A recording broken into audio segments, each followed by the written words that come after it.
നമ്മൾ ചെയ്യാൻ പോകുന്ന experiment Thevenin's maximum power transfer theorem. ഇതിന് ആവശ്യമായിട്ടുള്ള പ്രാക്ടീസ് എന്ന് പറയുന്നത് 6 volt battery, resistance R1, resistance R2, resistance R3, resistance R4. നമ്മൾ നോക്കാൻ പോകുന്നത് ഇതിൻ്റെ കണക്ഷനാണ്.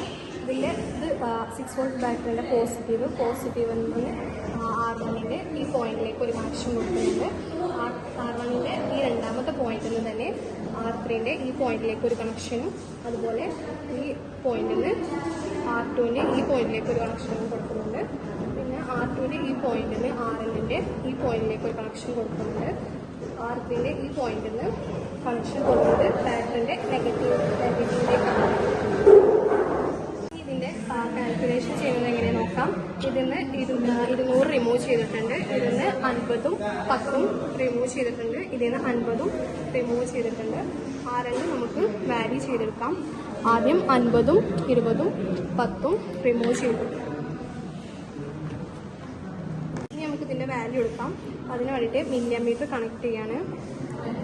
നമുക്ക് ഏകദേശം വരുന്ന വാല്യൂ 7.50 ഒക്കെയാണ്. ഇനി നമുക്ക് ഇതിൻ്റെ കാൽക്കുലേഷൻ ചെയ്യാം. സപ്ലൈ വോൾട്ടേജ് E എന്ന് പറയുന്നത് നമ്മൾ കൊടുത്ത വോൾട്ടേജ് 6 വോൾട്ടേജ് ആണ്. അതിവിടെ എഴുതിയിട്ടുണ്ട്. R1 നമ്മൾ 200 എടുത്തത്. പിന്നെ R2 60ഉം R3 50ഉം ആണ് എടുത്തത്. ഈ RL എന്ന് പറയുന്നത് 80 ഈ RL നമുക്ക് വാല്യൂ ചെയ്യണത്. R1, R2, R3 നമുക്ക് കോൺസ്റ്റൻ്റ് ആയിട്ട് എടുക്കാം. വാല്യൂ ചെയ്തെടുത്താലും പ്രശ്നമൊന്നുമില്ല, പക്ഷേ കോൺസ്റ്റൻ്റ് ആയിട്ട് എടുക്കുന്നതാവും നമുക്ക് കാൽക്കുലേഷൻ ചെയ്യാൻ സുഖം. ഈ RL നമുക്ക് 80, 85 അങ്ങനെ 135 വരെ പോവാം. ഇനി തെവെനിൻ വോൾട്ടേജ് E0 കാണാൻ E × R3 divided by R1 + R3. ഇത് വരുന്നത് 1 പോയിൻ്റ് ആണ്. നമ്മൾ ചെയ്ത വാല്യൂ അനുസരിച്ച് വരിക 1.2 ആണ്.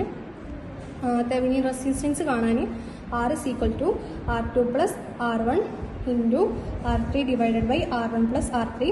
ഇത് നമുക്ക് കിട്ടുന്ന വാല്യൂ 100 ആണ്. കറണ്ട് ഇനി കാണേണ്ടത് കറണ്ട് ത്രൂ RL ആണ്.